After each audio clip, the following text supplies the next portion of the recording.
Well, hello. I hope you're having a good day.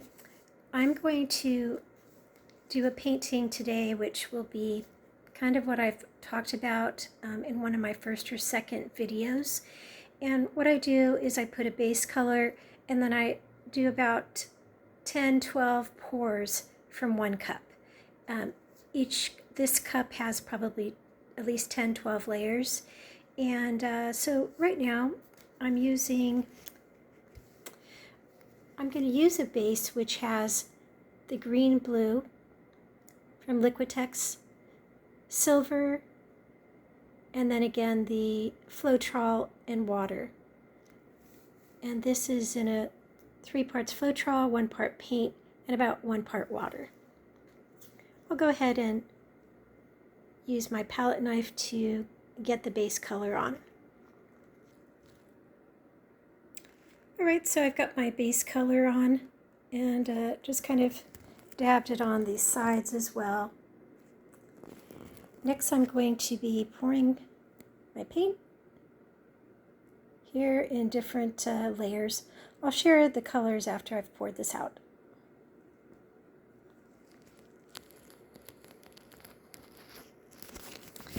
Alright, so I torched out the base with my benzomatic torch, and I've done quite a few layers.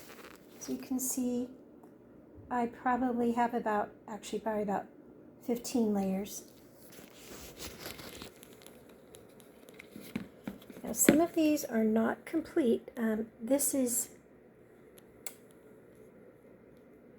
the Prussian blue, turquoise deep, followed by fluorescent blue, which is from AUS Loft. This one's quite messy. Ultramarine blue, bright aqua green, the phthalo green,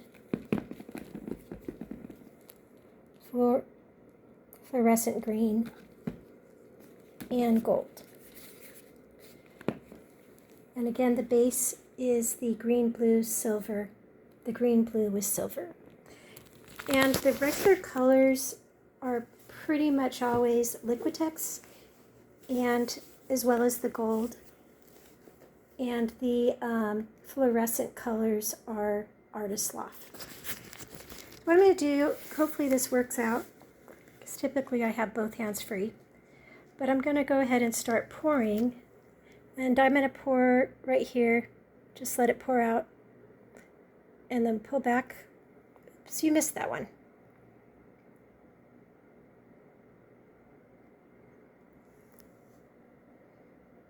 Kind of looks like I'm pouring pancakes.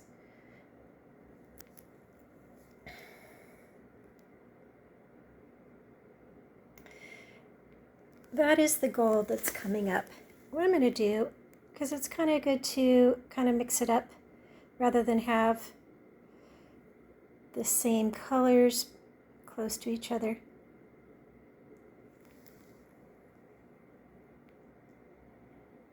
Okay, this is going to be bouncing around because I'm holding it with my hand, so I hope you don't get dizzy.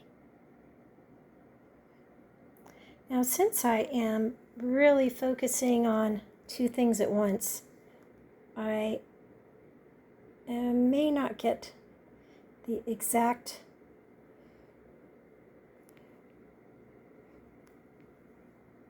design that I would hope. I can't spend a lot of time on that.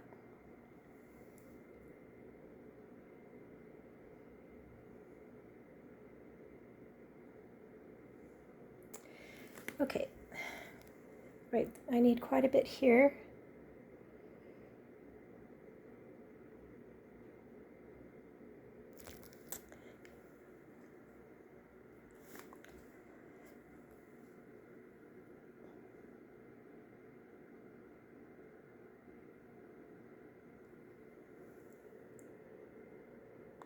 Now the reason why I do this is because my hope is to have more design elements that stay on the canvas. Sometimes the elements flow off the canvas. Now what you see here is gold. It's not yellow. And I'm not sure that I'm really excited about some of these colors or some of these combinations.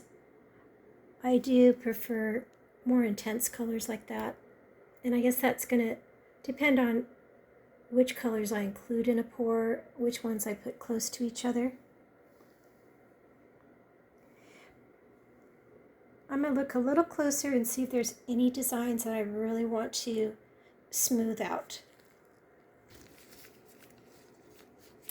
All right, so I use this tool to kind of add a little more design to some of the puddles. Here I added a little bit to kind of break up the gold, but I think most of the gold is probably going to go off the canvas. All right, so I'm going to go ahead and start tilting, and I will see you once the tilting is done. I wanted to add a little more gold in here, so I added a couple lines of gold, and I also torched this, and so then I'll go ahead and stretch this out.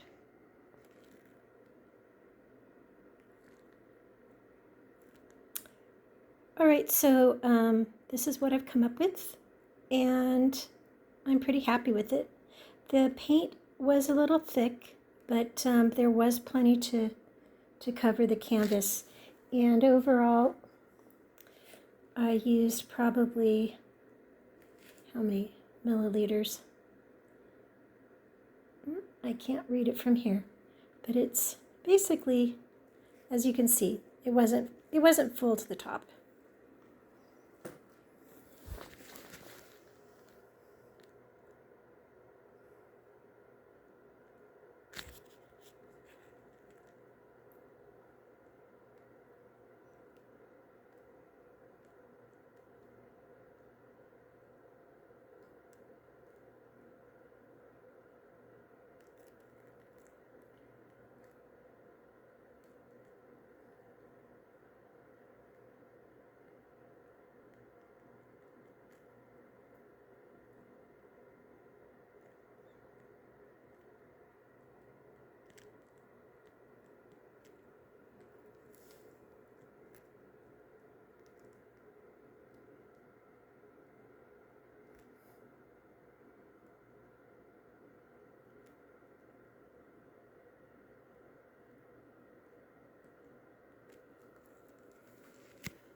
All right, so the next step is I'm going to ensure that the paint that's at the bottom of the canvas is scraped off, the drips along the frame, and then I will move this over to start drying.